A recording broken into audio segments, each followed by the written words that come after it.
कार्यक्रम में आज हम बात करेंगे, आज हम चर्चा करेंगे दिल्ली चुनाव को लेकर। तो देखिए, राजधानी दिल्ली में भारतीय जनता पार्टी जीत हासिल करती हुई दिखाई दे रही है। आपको बताते चले कि दिल्ली विधानसभा चुनाव के रुझानों में बीजेपी 27 साल बाद सत्ता में वापसी करती हुई दिखाई दे रही है। यानी कि 27 साल बाद यहाँ बीजेपी जो है वो दिल्ली के दिल जीतती हुई नजर आ रही है। आपको ये भी बताते चले कि 4 घंटे की मतगणना के बाद चुनाव आयोग के आंकड़ों में 70 सीटों में से बीजेपी 46 और आम आदमी पार्टी 24 सीटों पर आगे चल रही है। तो वही रुझान आते ही बीजेपी मुख्यालय में जश्न आना भी शुरू हो गया है। यानी कि जश्न मनाना भी बीजेपी कार्यकर्ताओं की तरफ से शुरू हो गया है। और प्रधानमंत्री नरेंद्र मोदी शाम 5 बजे बीजेपी मुख्यालय जाएंगे और जीत पर भाषण भी देंगे। इन रुझानों के बीच कार्यालय के बाहर जश्न जो है वो लगातार जारी है। तो देखिए, यहाँ पर दिल्ली में बीजेपी की बम्पर जीत जो है वो यहाँ पर होती हुई नजर आ रही है। और 27 साल बाद यहाँ पर बीजेपी अपनी सरकार बनाती हुई और एक बहुत बड़े मार्जिन से यहाँ पर सरकार बनाती हुई नजर आ रही है।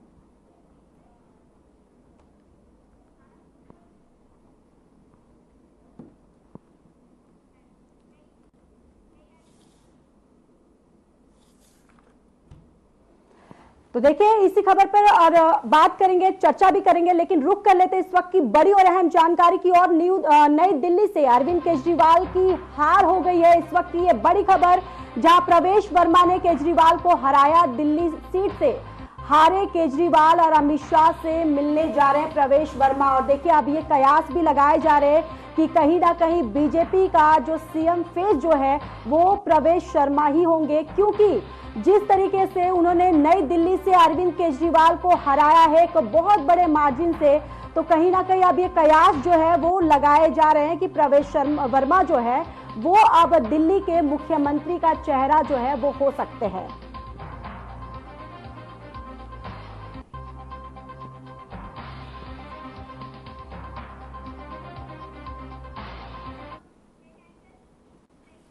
तो वही कालकाजी से आतिशी मार्लेना को बड़ी जीत मिली है, जहां बीजेपी प्रत्याशी रमेश विधुड़ी की हार हो गई है। ये बड़ी जानकारी देखिए, कालकाजी सीट से यहां पर आतिशी जो है वो जीत गई है। और ये भी एक विडंबना देखिए कि आतिशी ने जिस तरीके से कहा था कि मैं मुख्यमंत्री बनना नहीं चाहती हूं, और अरविंद केजरीवाल जिस तरीके से उन्होंने बयान दिया था कि अगर मेरी आम आदमी पार्टी की सरकार बनती है, आम आदमी पार्टी फिर से चुन कर आती है, तो मैं सीएम पद वापस से ले लूंगा। लेकिन देखिए, अब यहाँ पर पूरी तरह से उलटफेर होता हुआ नजर आ रहा है। यहाँ पर आतिशी जिस तरीके से उन्होंने कहा कि मैं सीएम पद पर नहीं रहना चाहती हूँ, लेकिन वो अपनी सीट से बहुत बड़े मार्जिन से यहाँ पर जीत हासिल करती हुई नजर आ रही है।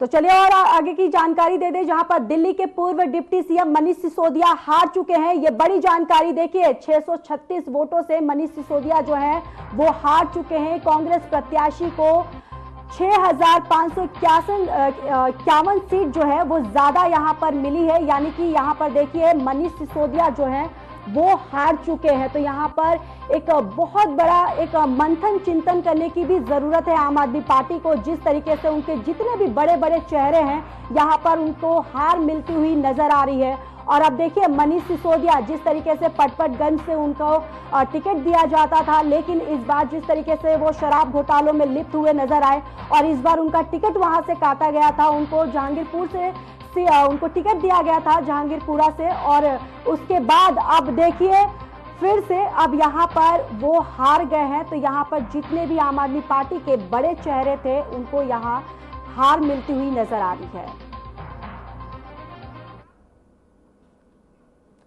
तो इसी पर ज्यादा डिस्कशन करेंगे, चर्चा करेंगे, और हमारे साथ सीनियर जर्नलिस्ट अनिल मिश्रा भी जुड़ चुके हैं। अनिल जी, अब देखिए, यहाँ पर एक एंटी इनकम्बेंसी जो है वो भी देखने को मिल रहा है। और 27 साल बाद जिस तरीके से बीजेपी यहाँ पर बहुमत के साथ जीत रही है, और 27 साल बाद अनिल जी कहीं ना कहीं दिल्ली जो है, दिल्ली के लोगों का दिल जो है वो जीतते हुए नजर आ रही है। जी बिल्कुल ठीक कहा ज्योति जी आपने। देखिए, कहा जाता है ना कि फर्श से अर्श और अर्श से फर्श।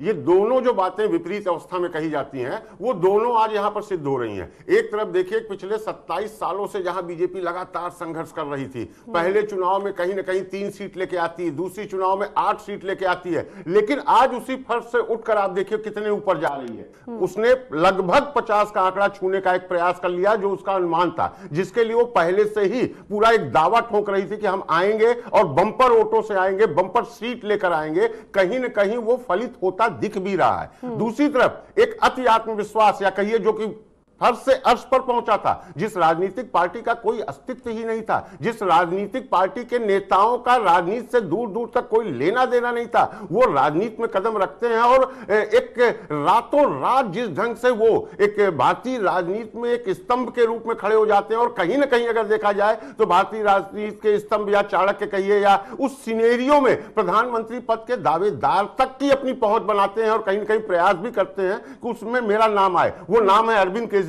आज देखिए वो फर्श से अर्श पर उड़ने वाला व्यक्ति क्या स्थिति लाई है समय ने, जनता ने, कि वो स्वयं की पार्टी तो चुनाव हार रही है, जो एक इतने अति आत्मविश्वास, इसको आत्मविश्वास नहीं कहेंगे, इसको अति आत्मविश्वास कहेंगे, जिस अति आत्मविश्वास से वो एक बार फिर से पुराने रिजल्ट को दोहराने का दावा कर रहे थे, वो राजनीतिक पार्टी तो धराशायी हुई।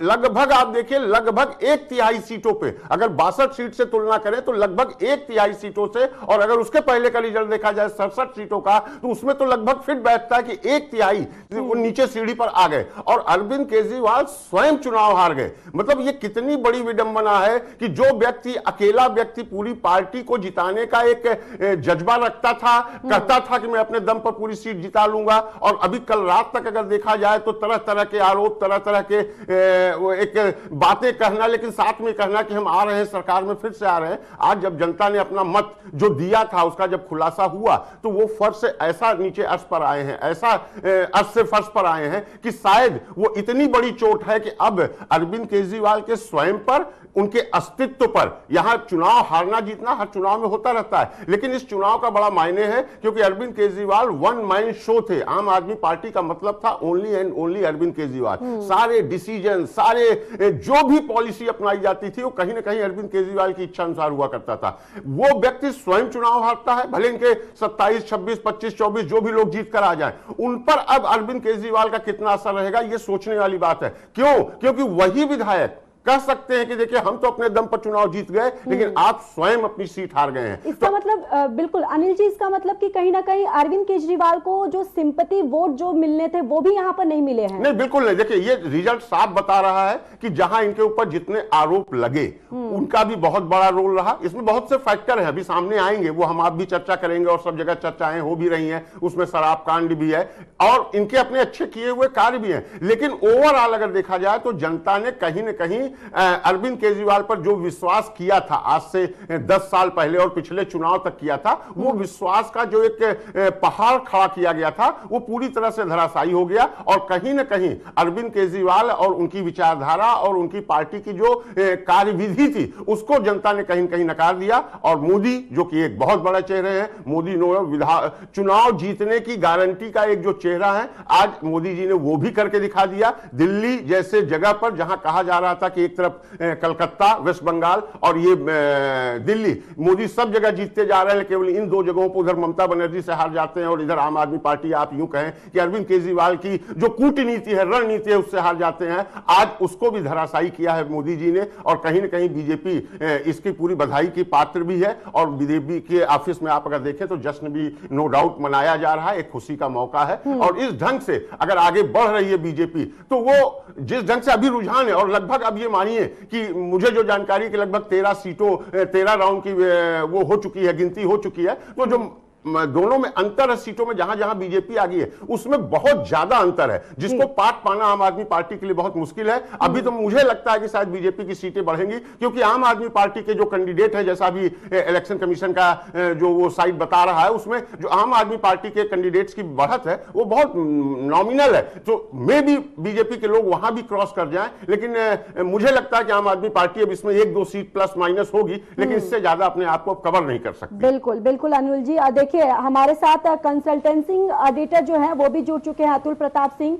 बहुत बहुत स्वागत है आपका सर। सबसे पहले सर मैं आपसे यही जानना चाहूंगी कि आखिर क्या वजह रही जिस तरीके से ये जो चुनाव के परिणाम जो हम देख रहे हैं, जिस तरीके से केजरीवाल यहाँ पर नई दिल्ली से हार गए, आखिर वो कौन से ऐसे मुद्दे रहे जहां पर आम आदमी पार्टी को इतनी करारी हार मिलती हुई नजर आ रही है?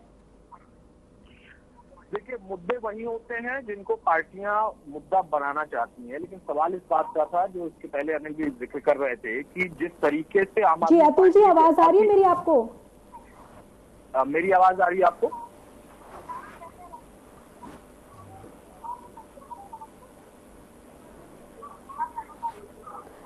जी अतुल जी, सबसे पहला तो मेरा यही सवाल था कि आखिर जिस तरीके से जो रिजल्ट, जो परिणाम हमारे सामने आ रहे हैं, जो रुझान हमारे सामने आ रहे हैं, क्योंकि कहीं ना कहीं अब एक तरफ से देखा जाए तो ये पूरा एक साफ नजर होता हुआ नजर आ रहा है कि बीजेपी की यहाँ पर बढ़त जो है, बीजेपी की जो सरकार यहाँ पर बनती हुई नजर आ रही है।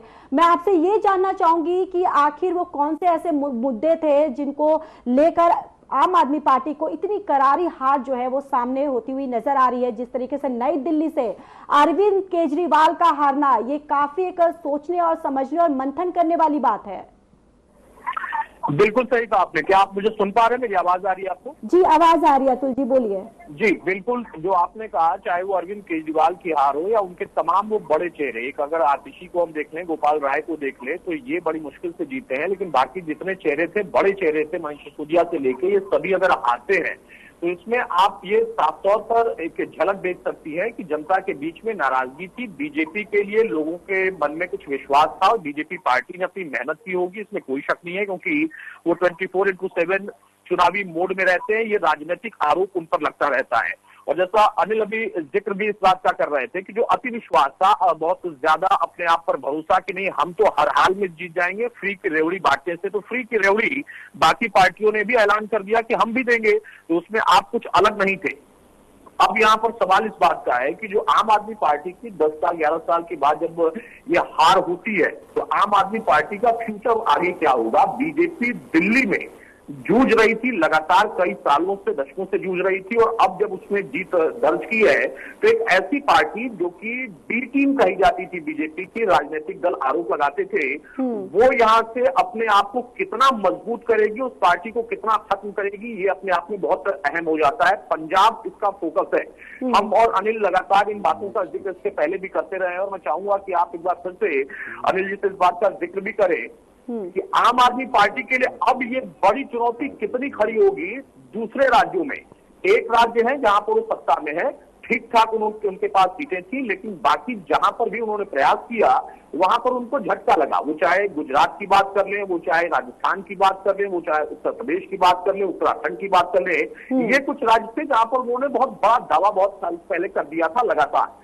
अब यहाँ पर सवाल यह है कि दिल्ली में जब हवा नई है और आपदा, जो कि बीजेपी ने नाम दिया था आपदा, जब आप या आप आदमी पार्टी चली गई तो ये नई हवा पूरे देश में नए रंग को किस तरीके से बिखेरेगी।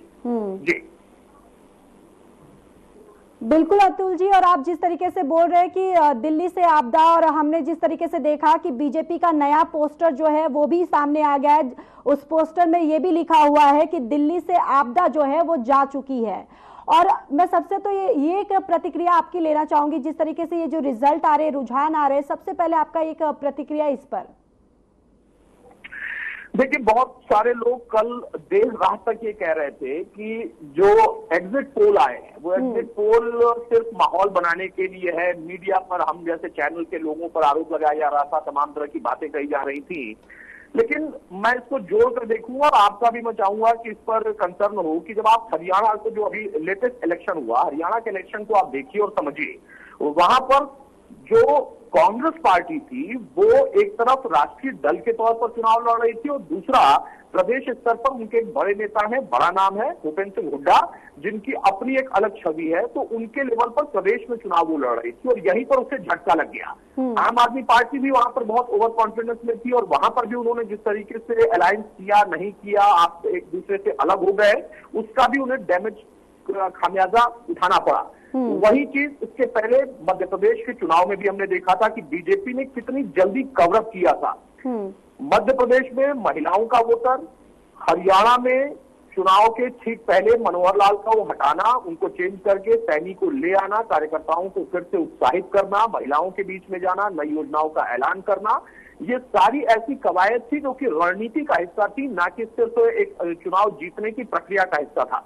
अब वहां पर आप देखिए, जब नई पोस्टर के साथ यहाँ पर आपने जिक्र किया कि नया पोस्टर आ गया है, नया पोस्टर नहीं है। आपदा को जाने के लिए इसके पहले ही ऐलान हो चुका था। बीजेपी लगातार इसी शब्द पर लगातार फोकस कर रही थी कि ये आम आदमी पार्टी कोई आम आदमी पार्टी नहीं है, ये आप नहीं है, ये आपदा है। ये सिर्फ लोगों को यहाँ पर फ्री की रेवड़ी बांटकर परेशान करने के लिए, अपने फायदे के लिए, शीश महल तैयार करने के लिए, शराब घोटाला करने के लिए, तमाम तरह के और भी जो इनके ऊपर आरोप है वो करके ये आम आदमी के नाम पर अपनी दुकान चला रही है। जी बिल्कुल अतुल जी, जिस तरीके से आप फ्री रेवड़िया की आपने बात की, तो ये तो दोनों तरफ से चला कि तू दाल दाल में पात पात वाली बात रही। ठीक है, मैं आऊंगी आपके पास। संजय मिश्रा आम आदमी पार्टी से भी हमारे साथ जुड़ चुके हैं, बहुत बहुत स्वागत है आपका। सर, सबसे पहले तो ये जो रुझान आ रहे, रिजल्ट आ रहे, इस पर आपका एक कमेंट चाहूंगी मैं। नहीं देखिए, तो जनता का निर्णय है और जो जनता का निर्णय है उसे स्वीकार करना चाहिए। और ठीक है, पार्टी का काम है, पार्टी संघर्ष करती रहेगी, पार्टी जनहित के मुद्दों को उठाती रहेगी, ताकि पार्टी का निर्णय शर्माते हैं। जनता ने जो भी निर्णय अपना सुनाया है उसका सम्मान सभी को करना ही। तो मैं तो इतना ही कहूंगा कि आम आदमी पार्टी के सभी नेताओं और कार्यकर्ताओं को भारतीय जनता पार्टी को क्या कहना है, ये तो। संजय जी, आपको आवाज मिल रही है? मैं अनिल मिश्रा बोल रहा हूं। आपकी बात बिल्कुल जायज है कि जनता का जो फैसला होता है उसको तो मानना ही पड़ता है, लेकिन ये आज सुबह ये बात आके आपको मजबूरन बोलना पड़ रहा है। कल शाम तक या आप कहें आज सुबह 8 बजे के पहले तक जो एक आत्मविश्वास था आप और आपकी पार्टी के सभी नेताओं के अंदर, खासकर अरविंद केजरीवाल के अंदर, वो आत्मविश्वास कहीं आपको लगता है कि वो गलत ढंग से था, गलत दायरे में था, या जनता को समझने में कहीं आपसे बहुत बड़ी गलती हो गई? केवल फ्री की रेवड़ियां बांटकर, वो भी उंगली पर गिनकर 2-4 चीजों को लेकर, बाकी चीजों पर जनता का जो एक समस्याएं थी उस पर ध्यान न देना, ये आपके लिए बहुत बड़ी चोट हो गई?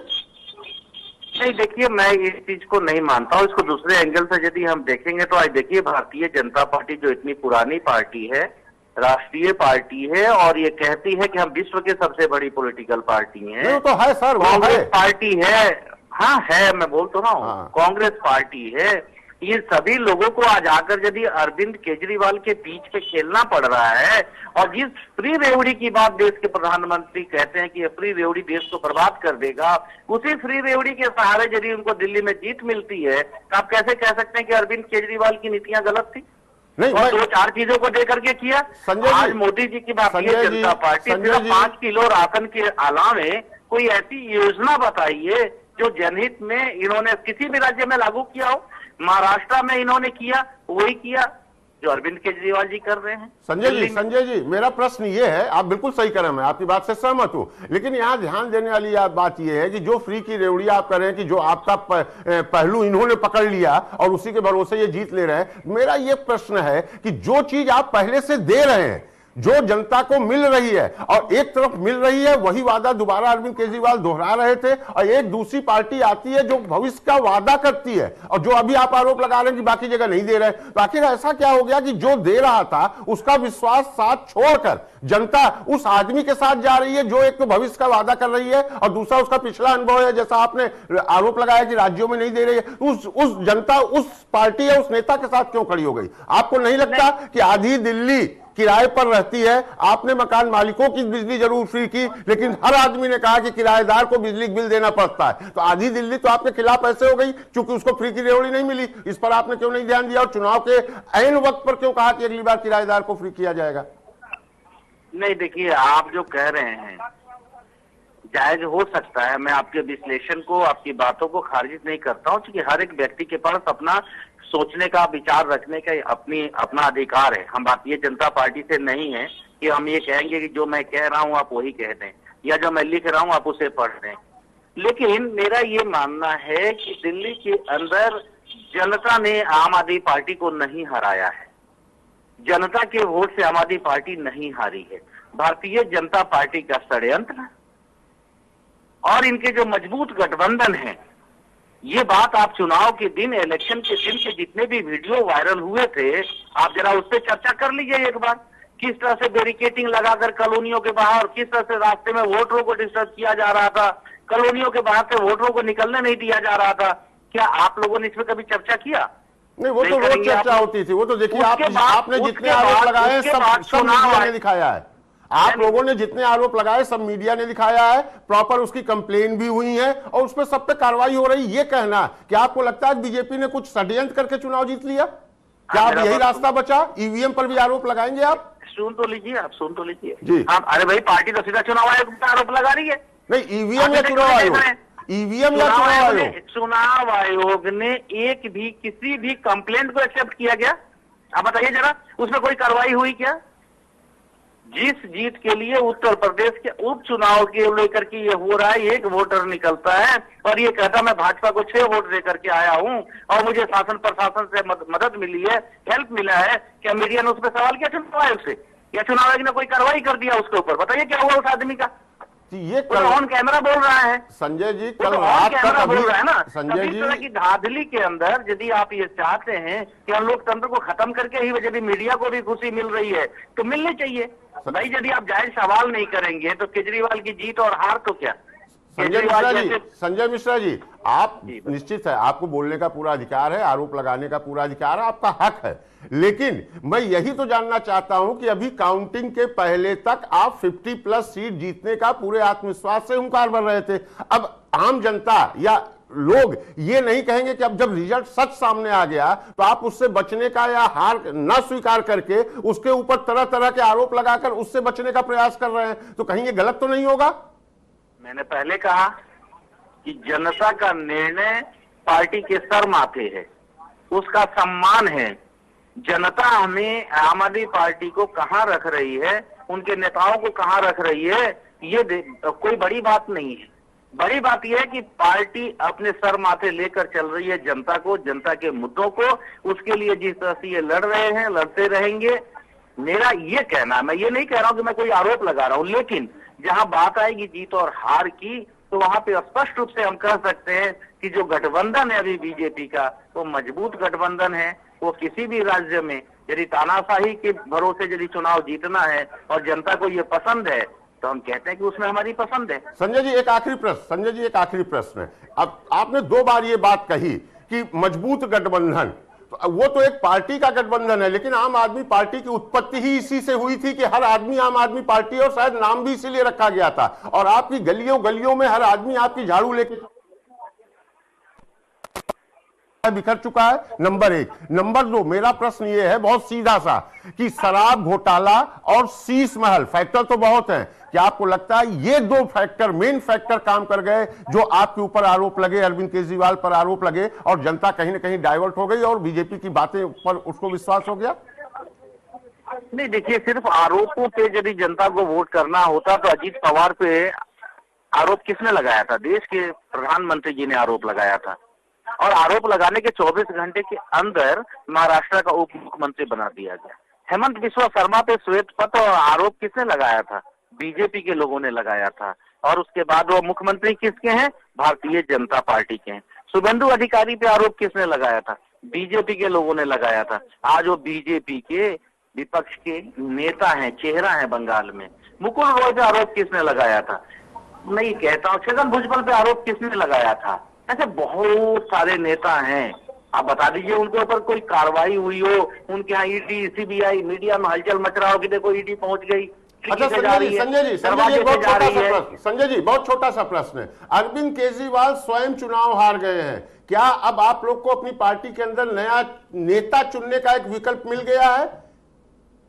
बिल्कुल नहीं, केजरीवाल जी पार्टी के सिर्फ नेतृत्व करता है, नेता हैं, और ये सभी को स्वीकार्य है।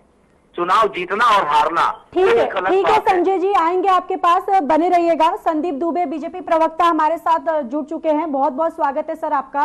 देखिए, सबसे पहला तो यही सवाल है सर कि जिस तरीके से ये रुझान आ रहे हैं और ये जो परिणाम आ रहे हैं, इस पर आपका पहला प्रतिक्रिया, आपकी पहली कमेंट। मैं आपको और आपके सभी दर्शकों को बधाई दूंगा, धन्यवाद दूंगा, खासतौर से आज दिल्ली की जनता को जिन्होंने हम पे विश्वास किया। हमारा अब कर्तव्य है कि हमने किए हुए जितने वादे हैं उसको हम पूरा करेंगे। हमारे ऊपर ज्यादा जिम्मेदारी हम दिल्ली की जनता ने दी है। एक बात स्पष्ट है, आज किसी की बुराई करने का दिन नहीं है, लेकिन मैंने पहले भी कहा था आपके चैनल पे कि हम छठ करने वाले लोग सत्य को धारण करते हैं।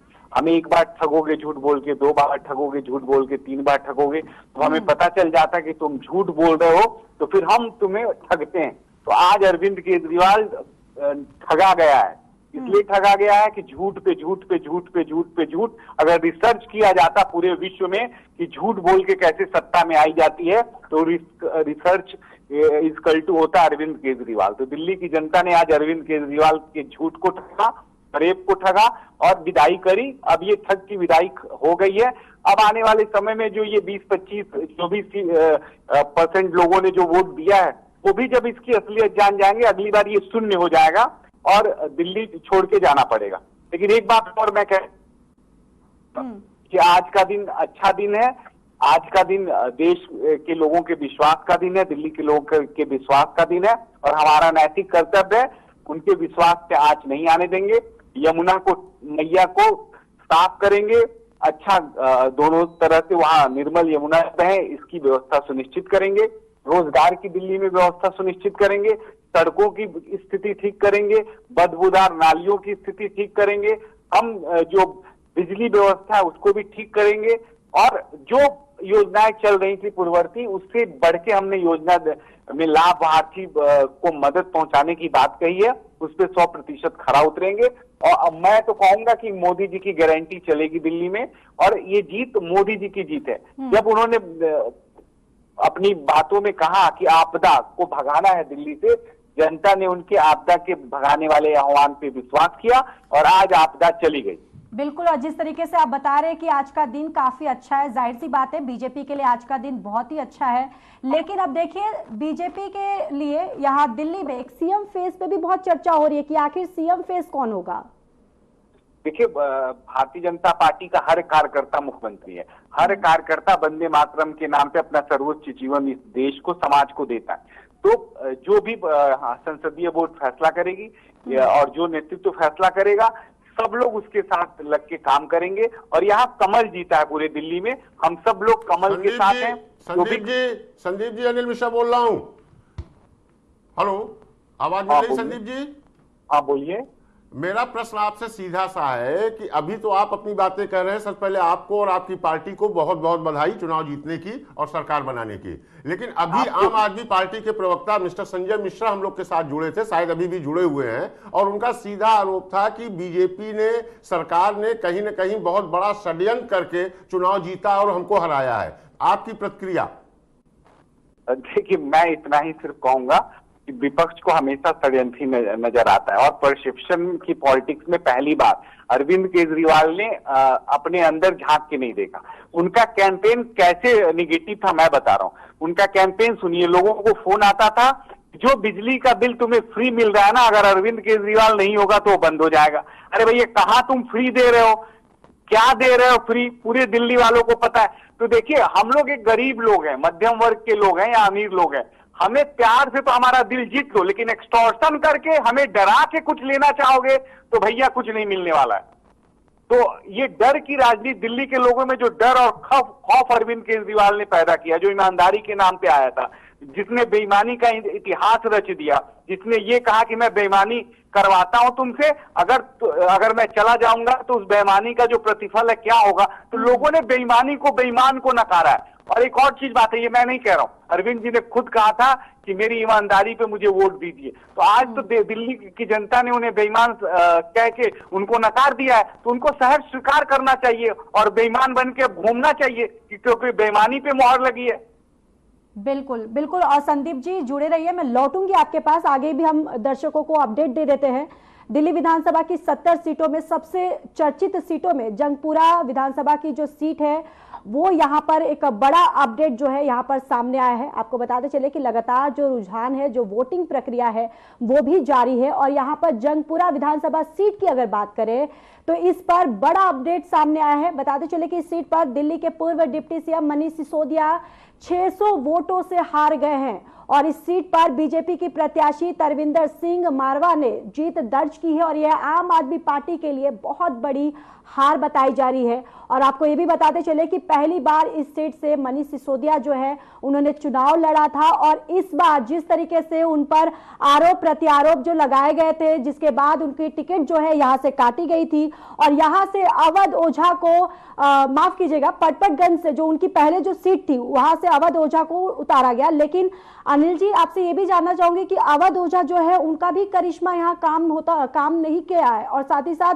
अब उनका ये बयान भी सामने आया है कि अवध ओझा ने ये बोला है कि मेरे पास समय कम था, मुझे लोगों से कनेक्ट करने में उतना वक्त नहीं मिला कि मैं लोगों से जाऊं और मैं उनसे कनेक्ट कर पाऊं। जी बिल्कुल ज्योति, देखिए यहाँ ध्यान देने वाली बात है कि जो पड़पड़गंज की सीट थी जहां से मनीष सिसोदिया पिछले 3 बार से चुनाव जीत रहे थे और चूंकि डिप्टी सीएम हो गए थे, एक तरफ इनका शिक्षा के क्षेत्र में एक बड़ा नाम हो गया था कि इन्होंने दिल्ली के सरकारी स्कूलों को बिल्कुल चमका दिया और सब कुछ था, लेकिन वहीं उलट पड़पड़गंज का जो अपना एक विधानसभा क्षेत्र है उस पर शायद इनके कार्यों से वहां की जनता, शायद क्या तो बिल्कुल निश्चित रूप से कहा जा सकता है कि वो पूरी तरीके से कहीं ना कहीं नाराज थी। तो ये एहसास मनीष सिसोदिया को जो आम आदमी पार्टी की अपनी एक सर्वे रिपोर्ट होती है उसमें मिल चुका था, जिसके कारण मनीष सिसोदिया एक मजबूत स्तंभ है आम आदमी पार्टी के। तो उस स्तंभ को बचाने के लिए मनीष सिसोदिया को वहां से हटा के जनपुरा भेजा गया और लेकिन ये हुआ कि पड़पड़गंज सीट भी खोनी नहीं है, तो वहां पर अवध ओझा जैसे एक बड़ा नाम नहीं बड़ा नाम, उनको एक पॉपुलर व्यक्ति को लाया गया। हाँ। लेकिन ये सच कहा गया है, ये मेरा कहना है कि अगर किसी आदमी को सम्मान हो जाए या गलतफहमी हो जाए कि हम जनता में बहुत पॉपुलर है, बहुत लोकप्रिय है, बहुत मेरा नाम है, तो उसको अपनी सच्चाई को अगर नापना हो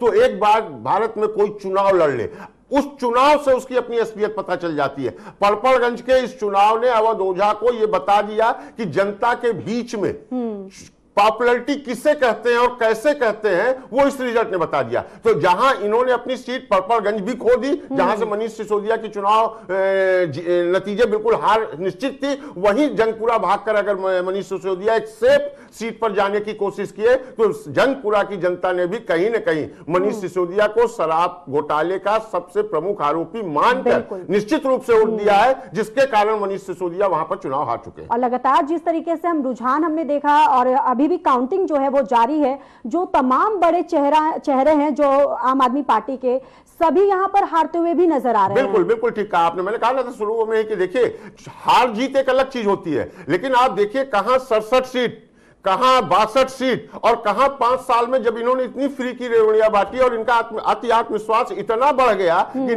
ये एक चैलेंज के मूड में आ गए थे कि हम पुराना रिकॉर्ड दोहरा देंगे। आधा होना तो छोड़िए, इसको 1/3 कहेंगे। मैं समझता हूं कि ये 22, 23, 24 यही 3 आंकड़े हैं जिसके बीच में ये सिमट जाएंगे और इस